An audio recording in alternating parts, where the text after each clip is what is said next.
কেমন আছেন আপনারা? আমারে জিজ্ঞেস করেন না, কারণ আমরা সবাই রাজা আমাদের এই রাজার রাজত্বে। রবীন্দ্রনাথ ঠাকুরের এই গানের আক্ষরিক প্রয়োগ দেখা যাচ্ছে মহামতি ইউনূস সরকার আমলে। ভাইরে ভাই, উপদেষ্টার পর উপদেষ্টা ভরে ফেলল দেশটা। রামকৃষ্ণ বলে গেছিলেন, যত মত তত পথ। ১৭ কোটি জনগণের ১৭ কোটি উপদেষ্টা। বাহ, বেশ বেশ। ফেসবুকে ফাহাদ আসমাল লিখেছেন, প্রিয়জনকে উপদেষ্টা উপহার দিন। উপদেষ্টা কিনে কেউ দেউলিয়া হয় না। প্রসেনজিৎ কুমার লিখেছেন, নিজের পায়ে নিজে কুড়াল মারা বিষয়ক কোনো উপদেষ্টা লাগলে আমারে খবর দিয়েন। হা হা। এত এত উপদেষ্টা ক্যাবিনেটের গহীন গহ্বরে বসে বসে কত কত ডিম পাড়তেছেন আল্লাহ মালুম। বাইরে থেকে আমরা তো কিছু দেখতে পাচ্ছি না। ডিমের কথায় মনে পড়লো, আপনারা কি সেই ডিমওয়ালার গল্প শুনছেন? ওই যে সে এক ঝুড়ি সিদ্ধ ডিম নিয়ে হাটে যায়, ডিমগুলি একটা গামছা দিয়ে ঢাকা, গামছার উপরে একটু ছোট ডিমের পাশে সাধারণ, মানে বড় বলা যাবে না, সাধারণ মাঝারি একটা ডিম রাখা। হাটের লোকজন ডিম কেনার সময় তুলনামূলক বড় ডিমটাই কিনে। ডিমওয়ালা তখন ঝুড়ি থেকে আরেকটা মাঝারি ডিম বের করে উপরে রাখে। এইভাবে তার বিক্রি বাটা বেশ ভালোই চলে। ও, বলতে ভুলে গেছি, ওটা সিদ্ধ ডিম আর কি। এর মধ্যে এক লোক এসে ছোট ডিমটাই কিনতে চাইলো। ডিমওয়ালা তখন জবাব দিল, না ভাই, এই ডিম বেচবো না, এইটা আমার লক্ষ্মী, এইটা আছে বলেই বাকি ডিমগুলি বড় লাগে।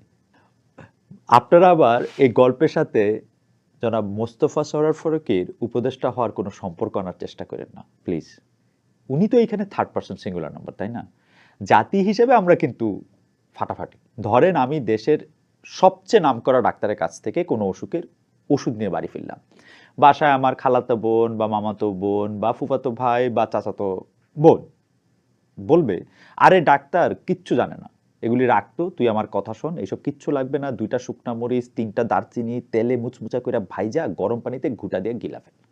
আমি ধরেন মিনমিন করে বলতে গেলাম, কিন্তু ডাক্তার তো বলছে, আরে রাখতো ডাক্তার, ওরা ডাক্তার নাকি, কসাই কসাই। এরকম করে ক্রিকেট বলেন, ফুটবল বলেন, মাঠে যারা খেলতেছে তারা ছাড়া আমরা বাকিরা সব কিছু জেনে বসে থাকি। কারে কোন পজিশনে খেলানোর দরকার ছিল, মানে খালি বাংলাদেশের না, কিন্তু বিশ্বকাপের সময় বা ইউরো কাপের সময় বা ইউরোপিয়ান ফুটবল লিগ চালানোর সময় আপনি দেখবেন কারে কোন পজিশনে খেলানো দরকার ছিল, কে কোন দৌড়টা কেমনি দিল না, কার বেঞ্চে বসে থাকা দরকার ছিল আর কার থাকা দরকার ছিল মাঠে, এটা আমরা সবচেয়ে ভালো জানি। গাড়ি চালানোর সময় দেখবেন সবাই খালি যে স্টিয়ারিং এ বসে আছে তারের ডিরেকশন দিতেছে, এদিকে যান, সাইডে কাটেন, বামে যাও। তখন যদি বলেন, ভাই আপনি আপনি আপনি আয়সা স্টিয়ারিং এ বসেন, তখন বলবে, আরে আমি তো কনস্ট্রাকটিভ ক্রিটিসিজম করতেছিলাম। আর এই ক্রিটিসিজমের কনস্ট্রাকশন, এইটা এইটা এইটা এটা আমরা প্রায় শুনি, কনস্ট্রাকটিভ ক্রিটিসিজম মানে মানে মানে ক্রিটিসিজম দিয়ে কোনো কিছু কনস্ট্রাক্ট করা বা ক্রিটিসিজমের কনস্ট্রাকশন, মানে সমালোচনাকে গঠনমূলক হইতে হবে। এইটা ওই ওই আমলেও অনেক বেশি শুনতাম যে আপনারা সমালোচনা করেন কিন্তু গঠনমূলক সমালোচনা করেন। মানে যেটা বলতে চাচ্ছি আর কি, যে মোট কথা, যার যা কাজ তিনি ছাড়া, সে ছাড়া, ও ছাড়া আমরা বাকিরা তো সবচেয়ে ভালো জানি। এই যে ধরেন সরোয়ার ফারুকীর উপদেষ্টা হওয়া নিয়ে এত হাউকাউ সোশ্যাল মিডিয়াতে। শেখ হাসিনার আমলে একই পদে ছিলেন আসাদুজ্জামান নূর, তার সময় এইরকম হইচই হয় নাই। তার কি কারণ হইতে পারে আমার একটু বোঝান তো ভাই আপনারা, বা বোঝান তো বোন আপনারা। সাহিত্য, শিল্প, সংস্কৃতিতে জনাব নূর সাহেবের কনস্টিটিউশন কি বলেন তো প্রিয় বোন বা ভাই? উত্তর হইতে পারে, উনি ছিলেন বাকের ভাই, আর উনি ছিলেন মির্জা, আর উনি সুদর্শন, আর ভালো অভিনয় করতেন অনেক, আর আর তো এশিয়াটিক, আর আর কি লাগবে বলেন তো, নীলফামারী থেকে আসছে এত সুন্দর লোকটা। মানে যখন কেউ বলে কেন ফারুকী, আমার তখন মনে হয় কেন নূর। ধর্ম, সমাজ, সাহিত্য বা রাজনীতির বিষয়ে আমাদের মানসিক পরিপক্কতা বোঝা যায় কোনো কিছুর আনুষ্ঠানিকতা পার হয়ে মূল সত্যে পৌঁছানোর চেষ্টার মধ্যে। আমরা হুজুগ প্রিয় জাতি বাকের ভাইয়ের ফাঁসি বন্ধ করার জন্য মিছিল করি, অথচ আমরাই আবার কারো না কারো ফাঁসির দাবিতে তুলকালাম করি। তিশা একজন অভিনেত্রী, তিনি ফজিলাতুন নেসার চরিত্রে অভিনয় করছেন বলে সেই মানুষটা হয়ে যান নাই। 2013 সালে শাহবাগ আন্দোলনের বাই প্রোডাক্ট হিসেবে যখন আস্তিক নাস্তিক ভেদাভেদ চরম রূপ নিচ্ছে, সে সময় ফারুকের টেলিভিশন ক্ষতের উপর মলমের কাজ করেছে। আসাদুজ্জামান নূরের আলাপের জের ধরেই বলি, আমরা তার সাথে নাটকের যে চরিত্রগুলি সবচেয়ে বেশি রিলেট করি, বাকের ভাই, ছোট মির্জা, অথবা এইসব দিন রাতের রফিক, এইসব চরিত্রের রচয়িতার নাম হুমায়ুন আহমেদ। 13 নভেম্বর তার 76তম জন্মদিন গেল। জনাব নূর অভিনীত, তার লেখা একটা নাটকের কথা বলি। তার আগে ছোট করে বলে রাখি, অনেক সময় আমরা মঞ্চের উপরের মানুষটাকে দেখতে উইংসে থাকা মানুষের কথা ভুলে যাই। যেমন উচিত কথার টিমে আমি ছাড়াও আরো অনেকেই আছেন, যেমন স্ক্রিপ্ট লিখেছেন লুনা রুশদি, ক্যামেরায় আছেন তাহমিদ, প্রযোজনা করছেন আশিস, শাহিন, এক্সিকিউটিভ প্রযোজনায় আছেন রুহিন, আনুবা, শাহিন ভাই আছেন সবার সাথে, আরো আরো আরো আরো বহু লোক আছে। তা তো এটা আমরা মাঝে মাঝে ভুলে যাই, কিন্তু এটা তো আসলে মনে রাখা উচিত। যাই হোক, বলছিলাম হুমায়ুন আহমেদ রচিত ছোট গল্প নিম ফুলের কথা। পরে গল্পটা নিয়ে একটা নাটক হয়েছিল যেখানে আসিফুজ্জামান নূর অভিনয় করেন। গ্রামে এক ডাকাত ধরা পড়েছে, তার ছেলে সহ। তাকে বেঁধে রাখা হয়েছে, তার শাস্তি ঠিক করা হয়েছে খেজুর কাঁটা দিয়ে চোখ তুলে ফেলা।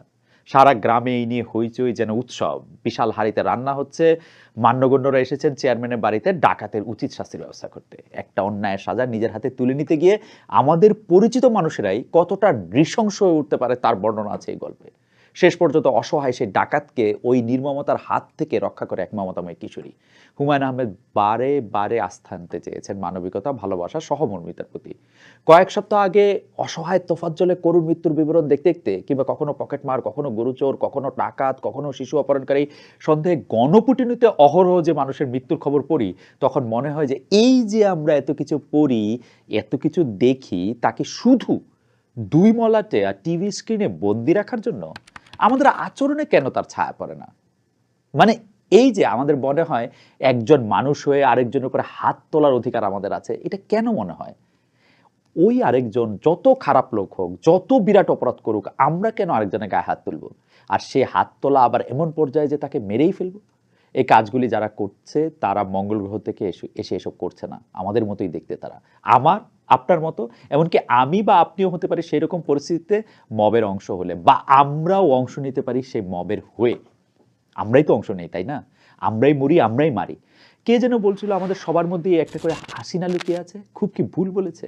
আমরা সারা দুনিয়াকে আয়না ভাবতে চাই, যেখানে শুধু নিজের চেহারা দেখা যাবে, নিজের থেকে অন্যরকম, নিজের মতের সাথে অমিলের কোনো কিছুই আমরা দেখতে পারি না, শুনতে পারি না। তালাল আসাদ একবার টলারেন্সের কথা বলতে গিয়ে বলছিলেন যে, যে কথার সাথে, যে মতবাদের সাথে আমরা সহমত, সেইটা শুনতে চাওয়ার মধ্যে কোনো টলারেন্স নাই। বরং আমাদের সহ্য শক্তি তখন পরীক্ষিত হয় যখন ভিন্ন মতের মানুষের কথাও আমরা শুনি। একটা গণতান্ত্রিক দেশে আরেকজনের সহ্য করার মতন মানসিক জোর আমাদের অর্জন করা লাগবে। কবি জসিমউদ্দিনের তারাবি কবিতাটা মনে আছে তো? গৈজুদ্দিন গরু ছেড়ে দিয়ে খাওয়ায়েছে মোর ধান, ইচ্ছা করিছে থাপ্পড় মারি ধরি তার দুটো কান, তবু তার পাশে বসিয়া নামাজ পড়িতে আজিকে হবে, আল্লাহর ঘরে ছোটখাটো কথা কে বা মনে রাখে কবে।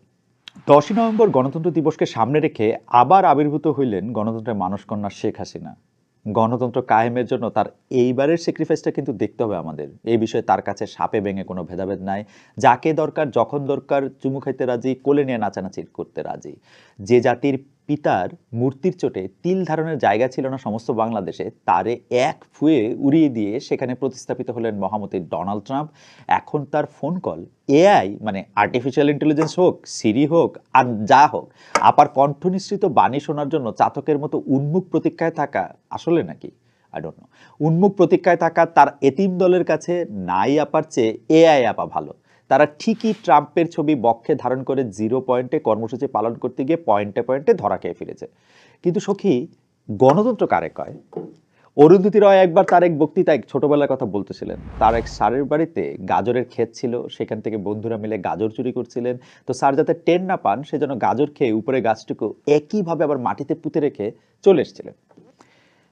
এরপরেও কয়েকদিন তাদের সেই স্যার গাজরের খেতে পানি দিয়ে গেছেন, কিছুতেই বুঝতে পারছিলেন না গাছগুলি মারা যাচ্ছে কেন। এই ঘটনা বলতে বলতেই তিনি বলছিলেন, মাঝে মাঝে আমার মনে হয় এরকমই কিছু একটা হচ্ছে এখন, যে সমস্ত প্রতিষ্ঠানগুলোর সম্মিলিতভাবে গণতন্ত্র কায়েম করার কথা, সংবাদ মাধ্যম, আদালত, সংসদ সবকিছু ফাঁপা করে ফেলা হয়েছে ভেতর থেকে।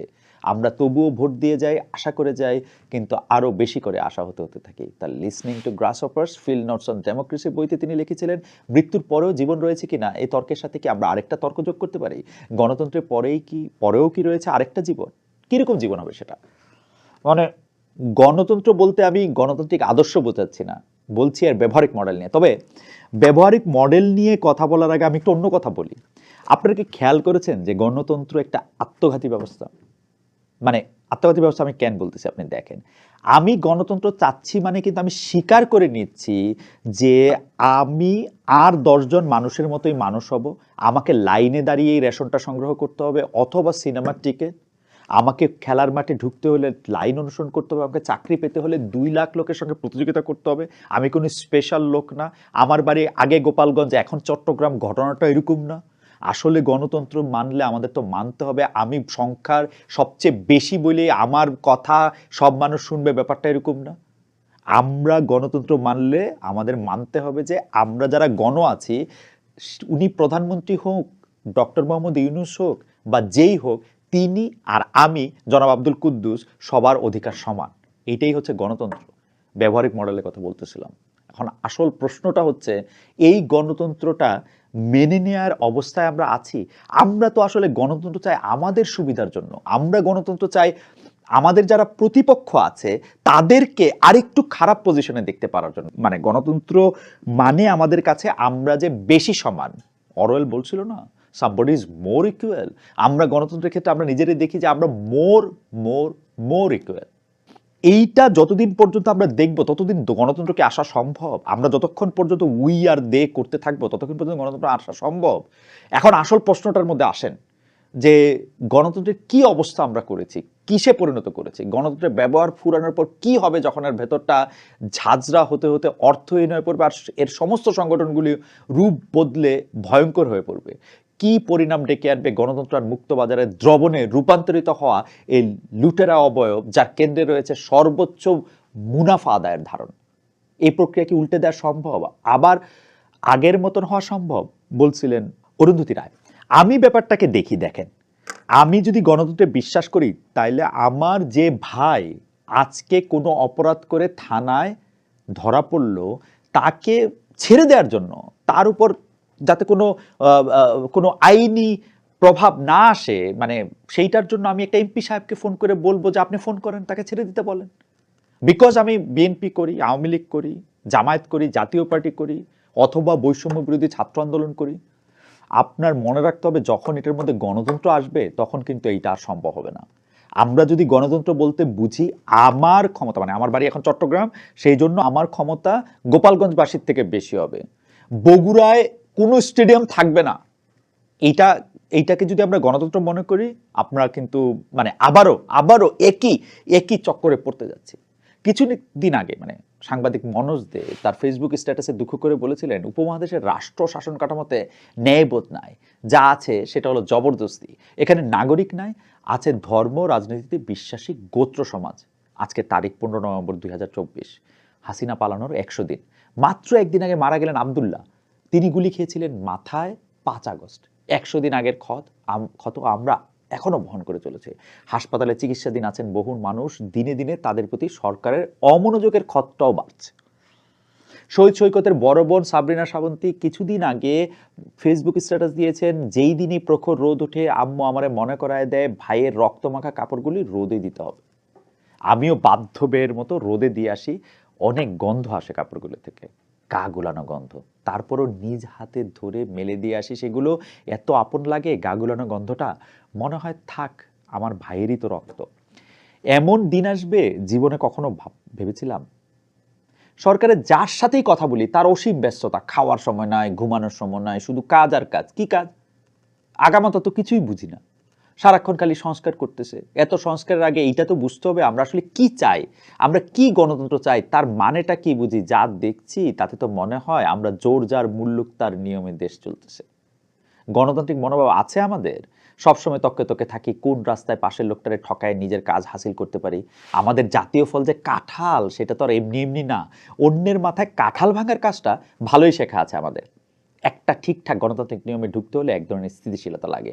সেটা সংবিধান সংস্কার আসবে না। কারো মাথায় শুধু সংবিধান সংস্কার করাটা ঢুকছে, তাদের আমি মনে করাই দেই আমাদের সংবিধানটাকে আরো মোটা করেন, আরো পোক্ত করেন। কারো মাথায় ফিক্কা মেরে অজ্ঞান করার কাজে সেটা লাগতে পারে, আর কোনো কাজে লাগবে কিনা আমি জানি না।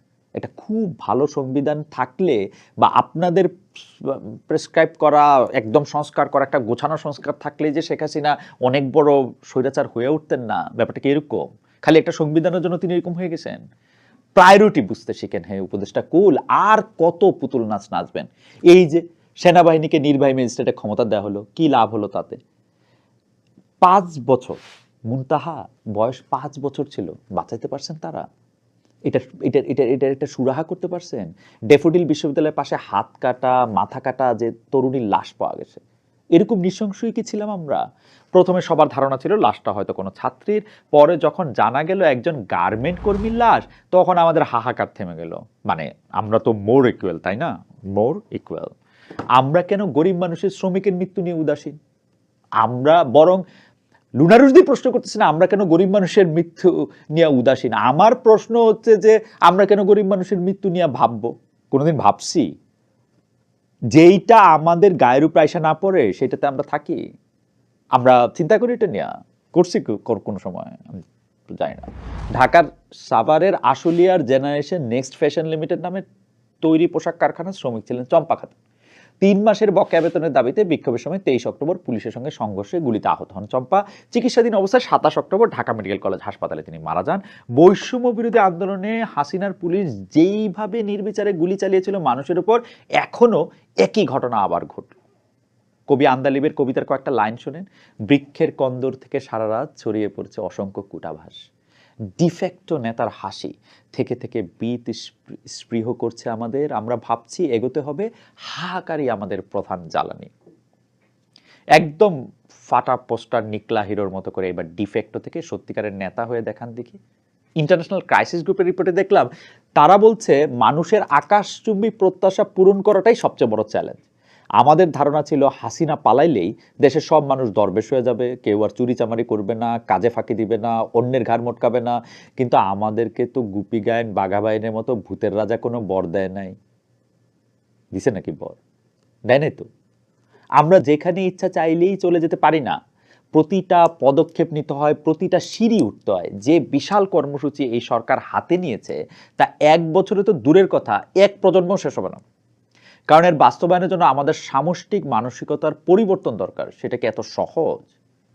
কিন্তু এইটাও বলবো যে ইউনূস সরকার আমাদের আশানুরূপ দ্রুততার সাথে কাজ করতে পারছে না, মানে এই না যে হাসিনার সময় ভালো ছিলাম। ওবামার আমলে ডেমোক্রেট আর রিপাবলিকানদের নিয়ে একটা জোক আছে। এক মহিলা হট এয়ার এই বেলুনে চড়ে আকাশে ভাসতে ভাসতে হঠাৎ বুঝতে পারলো সে হারায়। তখন নিচের দিকে নামতে নামতে দেখে সে নৌকায় একজন লোক বসে আছে। সে চিৎকার করে জানতে চাইল, ও ভাই শুনছেন?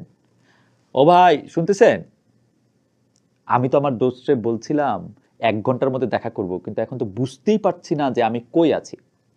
লোকটার সাথে জিপিএস ছিল, মানে সেখানে এসে দেখে টেকে বলল, আপনি আছেন একটা হট এয়ার বেলুনে, মাটি থেকে ৩০ ফুট উপরে আর সমুদ্র তল থেকে ২৩৪৬ ফিট উপরে। আপনি আছেন ৩১ ডিগ্রিতে, যা উত্তর ল্যাটিটিউড থেকে ১৪.৭ ডিগ্রিতে আর পশ্চিম ল্যাটিটিউড থেকে ৪৯.৯ ডিগ্রিতে। মহিলা জানতে চাইলো, আপনি নিশ্চয়ই একজন ডেমোক্রেট? হ্যাঁ। তো কেমনি বুঝলেন বলেন তো? মহিলা উত্তরে বলল, আপনি যা কিছু আমাকে বললেন ওইসব টেকনিক্যালি ঠিক হলেও এই তথ্য দিয়ে আমি কি করব জানি না, আর সত্যি কথা হলো এতে আমার কোনো সাহায্য হয় নাই। এবার লোকটা হেসে জবাব দিল, আপনি নিশ্চয়ই রিপাবলিকান। ওমা, এটাই বা কিভাবে বুঝলেন? আপনি কই আছেন বা কোথায় আছেন জানেন না, একগাদা গরম বাতাসের উপরে উপরে উঠে আছেন। এমন এক প্রমিস করেছেন যে এটা কিভাবে রাখবেন সেটা জানেন না, আর আপনি আশা করেন আমি আপনার সমস্যার সমাধান করে দেব। আমাদের দেখা হওয়ার সময় যে অবস্থায় ছিলেন এখন আপনি ঠিক অবস্থায় আছেন, কিন্তু হঠাৎ সব আমার দোষ হয়ে গেল। একটু কি মিলল? আরো হাজার হাজার প্রশ্ন আমাদের মনে কিলবিল করছে। যেমন ২৫শে আগস্ট গাজী টাওয়ার্সে আগুন লাগার খবর বিভিন্ন সংবাদপত্রে ছাপা হয়েছিল। বিবিসি বলছে ১৮৪ জন নিখোঁজ, তারা নাকি লুটপাট করতে গিয়ে পুড়ে মরেছে, কিন্তু তারপর এই নিয়ে কোনো ফলো আপ নিউজ নাই কেন? কেউ কি গণমাধ্যমকে চুপ করিয়ে দিল? সেনাবাহিনী না তো? অথবা জামায়াতের আমির ডক্টর শফিকুর রহমান, যিনি ৭১-এ জামাতের ভূমিকার জন্য ক্ষমা চাইতে রাজি হন নাই, তিনি কেন হঠাৎ করে এত উদার হয়ে বলে ফেললেন, আমি বারবার ফেসিজম আর ফেসিস্ট বলা পছন্দ করি না, কারণ এরাও তো আমাদের পরিবারের সদস্য, রাজনৈতিক পরিবারের সদস্য। ভুল মানুষই করে, দুর্নীতিও মানুষ করতে পারে। ভুল যে করবে সে ক্ষমা চাইবে, দুর্নীতি যারা করবে তারা শাস্তি পাবে। মানে এটা হচ্ছে শফিক সাহেবের কথা। এরকম আরো বহু চিন্তা নিয়ে বা চিন্তার বুদবুদ নিয়ে বা প্রায়